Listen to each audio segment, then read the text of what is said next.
మీరు Indian army అంటే ఏదో వీళ్ళంతా పొద్దున్నే మడిగట్టుకుని పూజ చేసుకుని ఆ టైంకి ఎవరన్నా వస్తే బాబు ఇప్పుడు కాదండి ఇప్పుడు మేము ధర్మం పాటిస్తున్నాం ఏముండదండి. అక్కడ బార్డర్లో ఉన్న వాళ్ళు వాడు ఒకడు కొడితే వీళ్ళు 4 కొడతారు.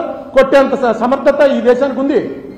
మనకి చైనాతో వారు వస్తే ప్రమాదమేమో కానీ పాకిస్తాన్ అసలు ఎక్కడ సరిపోదు. దాని గురించి మనం ఏం చెప్పక్కర్లే పెద్ద. సరే అప్పుడు ప్రభుత్వం ఏంటంటే అవి బయటికి చెప్పుకునేది కాదు, చెప్పకూడదని. ఇలాంటివన్నీ రివెంజ్, ఇమీడియట్ రివెంజ్లు. వీటన్నిటినీ గ్లోరిఫై చేయకూడదు. ఆ పేకల కోసి రావడం అనేది అప్పుడు కూడా భారతదేశానికి వాడు కోసాడు కాబట్టి మేము కోసామన్నా ఇష్టపడేవారు కాదు. పేకల కోసాడు వాడి దేశం తరఫున మిలిటరీ, నువ్వు నీ దేశం తరఫున మిలిటరీ. ఇది ఎక్కడంటే లేదు, లేకపోతే ఆగదు, జనాలు కంట్రోల్ చేయకపోతే కుదరదని. అక్కడ ఉన్న సోల్జర్ అలాగే ఉంటాడు, అలాగే ట్రైన్ చేస్తారు వాళ్ళు. డెఫినెట్గా పాకిస్తాన్ వర్సెస్ ఇండియాలో కానీ పూర్తిగా నష్టపోయేది ఎవరంటే పాకిస్తాన్ వాళ్ళకి తెలుసు.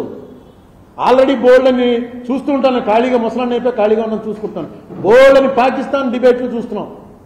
పాకిస్తాన్ డిబేట్లో కొత్తగా మనలాంటి మీలాంటి కుర్రాళ్ళందరూ వచ్చి మాలాంటి పెద్దలందరినీ తిడుతున్నారు. ఏం చేశారు మీరు? మతం అని పట్టుకుని మనం ఎలా అయిపోయాం? మతం కాకుండా ఉండి ఇండియా చూడండి ఎలా పెరిగిందో.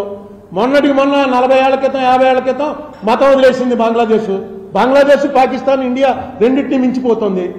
మనకేంటి కర్మ? మతం మనం పర్సనల్గా పెట్టుకున్నాం. మతం పేరుతో మనం ఈ చేయటమేంటని పాకిస్తాన్లో కొత్త కుర్రాళ్ళు కొత్త యువతరం అంతా కూడా గట్టిగా వాదిస్తున్నారు. పెద్ద రోజు మీరు ఒకసారి చూడండి.